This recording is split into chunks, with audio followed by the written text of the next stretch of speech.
वहाँ पर कुछ लड़कियां पानी भर रही होती है, तभी वहाँ पर कुछ लोग आते हैं जिनके पास बहुत सारी भेड़ बकरियां होती है और वो वहाँ पर जबरदस्ती अपनी बकरियों को पानी पिला रहे होते हैं। तभी मूसा वहाँ पर पानी पीने लग जाता है। वो बोलते हैं कि तुम हमारे बाद पानी पीना, और मूसा अपनी तलवार सामने रख देता है, जिससे वो डर जाते हैं और वो वहाँ से भाग जाते हैं। इसके बाद जो वहाँ पे लड़कियां होती है वो मूसा को अपने घर में खाने के लिए आमंत्रित करते हैं, क्योंकि मूसा ने उन लोगों को कुएं से दूर भगाया था जो कुएं में जबरदस्ती अपनी भेड़ बकरियों को लाकर पानी पिला रहे थे। और उन्हीं में से एक लड़की से मूसा को प्यार हो जाता है और मूसा वहीं रुक जाता है। और कुछ वक्त बाद मूसा उस लड़की से शादी कर लेता है और शादी के बाद मूसा का एक बेटा भी होता है। अब मूसा एक चरवाहा है और मूसा को आज यहाँ पर 9 साल बीत चुके हैं, लेकिन मूसा का ईश्वर पे कोई विश्वास नहीं है, लेकिन उसकी बीवी को ईश्वर पर बहुत आस्था है। अब मूसा की जिंदगी धीरे धीरे चल रही होती है, तभी एक दिन तूफान आ रहा है तो उसकी भेड़ बकरियां एक पहाड़ पे चली जाती हैं और वहाँ के लोग इस पहाड़ को ईश्वर का पहाड़ कहते हैं। और जब मूसा अपनी भेड़ बकरियां लेने जाता है तो वहाँ पर ऊपर से बहुत सारे पत्थर और मिट्टी गिरते हैं और उसके नीचे मूसा दब जाता है। और जब उसकी आंखें खुलती है तो वहाँ पर एक पेड़ होता है जो जल रहा होता है, और तभी मूसा के कानों में आवाज आती है, मोशे।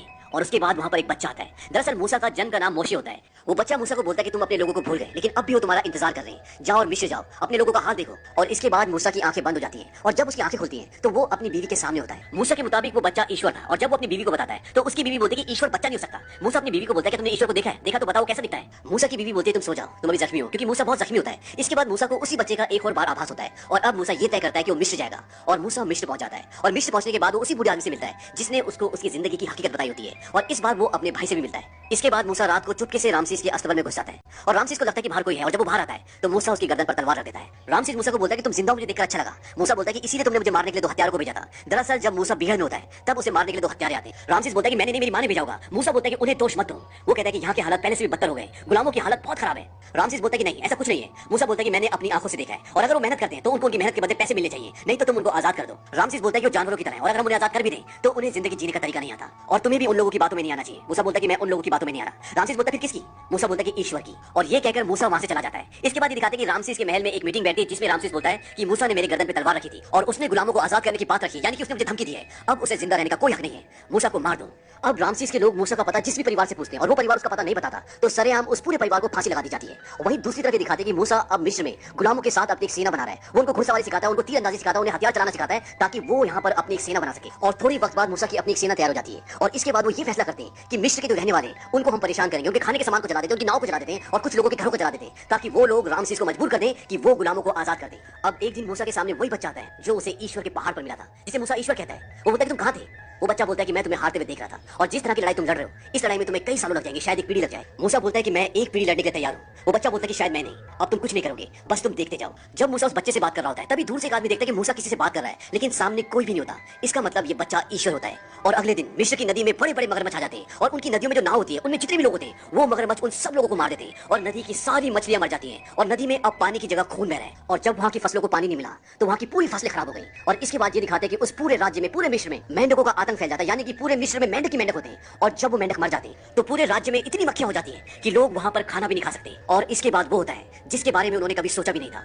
पूरे राज्य में कोढ़ फैल जाता है और इस बीमारी से राजा रानी कोई नहीं बच पाता। इसके बाद मूसा रामसीस को घोड़े की पीठ पर एक संदेश लिखकर भेजता है। उसमें ये लिखा होता है कि जितनी भी आफतें आ रही है ये ईश्वर की तरफ से, और आने वाले वक्त में ये आफतें और बढ़ेंगी, हमें आपस में समझौता करना पड़ेगा। लेकिन इसके बदले रामसीस उन गुलामों को और भी दंड देता है, उनका काम डबल कर देता है, और साथ ही साथ उन लोगों को भी फांसी दी जाती है जो लोग मूसा का पता नहीं बताते। पूरे मिस्र में हाहाकार मचा हुआ है। और जब ईश्वर देखते हैं कि रामसीस ने उनकी बात अभी तक नहीं मानी तो वहाँ के जितने भी पालतू जानवर होते हैं, घोड़े बैल बकरी, सब मरना शुरू हो जाते हैं और इस बात से पूरा राज्य परेशान हो जाता है। लेकिन ईश्वर का कहर अभी भी नहीं रुकता और वहाँ पर पत्थरों की बारिश होती है। और इसके बाद मिस्र में वो होता है जिसके बाद पूरे मिस्र को भूख से जूझना पड़ता है। उस पूरे राज्य में करोड़ों टिड्डे आ जाते हैं जो पूरी फसल को बर्बाद कर देते हैं। और अब तक रामसीस भी इन सब आपदाओं से बहुत परेशान हो चुका है। और जब वो प्रेयर करने के लिए जाता है तो उसे लगता है कि उसके आसपास मूसा है। वो बोलता है मूसा तुम यहाँ पर हो, लेकिन मूसा वहाँ पर नहीं होता। और तब वो धमकी देता है कि अब अगर मिस्र में एक भी चीज हुई तो हर एक इब्रानी बच्चा जो अभी चल भी नहीं पाता वो कभी नहीं चल पाएगा, मैं उसे दरिया नील में डुबा दूंगा जैसे तुम्हें डुबा देना चाहिए था। और तुम कहते हो कि ये सब तुमने नहीं किया, तुम्हारे ईश्वर ने किया है, तो मैं ईश्वर हूँ। तो देखते कि अब मारने में कौन तेज है, तुम, तुम्हारा ईश्वर या मैं। अब मूसा ईश्वर के पास जाता है और ईश्वर बोलते हैं कि मुझे पता है कि उसने हमारी बात नहीं मानी और मैंने उसकी आखिरी धमकी सुनी है और अब इससे भी बुरा होगा। हालांकि मूसा नहीं चाहता कि इससे बुरा मिस्र में हो क्योंकि वो उन्हीं के साथ पला बड़ा है, लेकिन ईश्वर कहते हैं कि 400 साल की गुलामी और उसके बाद अब मैं चाहता हूं कि ये लोग हमारे आगे घुटने टेकें। और ईश्वर मूसा को बोलते हैं कि जाओ और से कहो कि आज शाम तक अंधेरा होने से पहले अगर उसने हमारी बात नहीं मानी तो मिस्र के जितने भी बच्चे सब मर जाएंगे। और वो मूसा को एक बात और बोलते हैं कि हमारे जितने भी लोग हैं उन सबको कहो कि एक भेड़ को काटें और उसका खून अपने दरवाजे और चौखट पर लगा दें। और इसके साथ ये भी दिखाते हैं कि उसी वक्त वहाँ पे रात हो रही होती है और ईश्वर रात को दिन में बदल देते हैं। अब मूसा रामसीस के पास जाता है और दोबारा अपना प्रस्ताव रखता है, लेकिन रामसीस उसकी बात नहीं मानता और मूसा जाते हुए बोलता है कि आज रात को अपने बच्चे का ख्याल रखना। और इसके बाद रात को ये दिखाते हैं कि अंधेरी छाया मिस्र की तरफ बढ़ती है और पूरे मिस्र को अपने अंदर ढक लेती है और उस छाया के साथ मिस्र वासियों के सारे बच्चे मर जाते हैं। और अगले दिन रामसीस मूसा के पास जाता है और उसके हाथ में उसके बच्चे की लाश होती है। वो मूसा को बोलता है कैसा ईश्वर है तुम्हारा जो बच्चों का खून करता है, कल रात को सारे मिस्र के बच्चे मर गए। मूसा बोलता है कल रात को एक भी इब्रानी बच्चा नहीं मरा। और इसके बाद रामसीस बोलता है कि जाओ निकल जाओ, अपने आदमी को लेकर यहाँ से हमेशा के लिए चले जाओ। और मूसा अपने आदमी के साथ मिस्र को छोड़ के हमेशा के लिए आगे निकल जाता है और वो अपने देश जा रहे कनान। अब रामसेस उन लोगों को छोड़ तो देता है, लेकिन उसे लगता है कि मुझे उन्हें छोड़ना नहीं चाहिए था, बल्कि मार देना चाहिए था। और वो अपने 4000 लोगों के साथ उनका पीछा करता है। हालांकि वो उनसे 4 दिन की दूरी पर होता है, लेकिन उसके पास रथ है, घोड़े हैं, तो वो उन तक जल्द से जल्द पहुंच सकता है। वहीं दूसरी तरफ ये दिखाते हैं कि मूसा को अब खबर मिल चुकी है कि रामसेस उनका पीछा कर रहा है, तो वो कहता है कि जल्द से जल्द चलो। अब उनके पास 2 ऑप्शन है, एक पहाड़ी वाला रास्ता और एक दूसरा रास्ता। तो मूसा ये तय करता है कि हम पहाड़ी वाले रास्ते से जाएंगे, क्योंकि वहां पे रामसेस के रथ नहीं आ सकते, और अगर वो आएंगे तो उन्हें बहुत टाइम लगेगा और हमें कुछ टाइम मिल जाएगा। और वो पहाड़ी वाले रास्ते से जाते हैं। और होता भी ऐसी है, जब रामसेस के रथ पहाड़ों के रास्ते आते हैं तो उनके बहुत सारे रथ, बहुत सारे घोड़े नीचे खाई में गिर जाते हैं, और इससे रामसेस का बहुत नुकसान होता है। और फाइनली अब वो वहां तक पहुंच जाते हैं जहां पर मूसा और उसके कई लोग हैं। और अब मूसा के आगे अथाह समंदर है और पीछे रामसेस और उसकी सेना। और मूसा तय करता है कि अब हम इस समंदर को पार करेंगे। और मूसा ऐसा इसलिए बोलता है क्योंकि उसे ईश्वर की तरफ से संकेत मिल जाते हैं, और वो अपने सारे लोगों को लेकर समंदर की ओर बढ़ता है। और समंदर का पानी कम होना शुरू हो जाता है, यानी कि समंदर 2 हिस्सों में बढ़ जाता है और बीच में रास्ता बन जाता है। और पीछे से उसी रास्ते पर रामसेस और उसकी फौज आ रही होती है। और जब मूसा के लोग लगभग समंदर पार कर ही चुके होते हैं तो समंदर का पानी वापस आना शुरू हो जाता है और उसकी लहरें बहुत ऊपर होती है।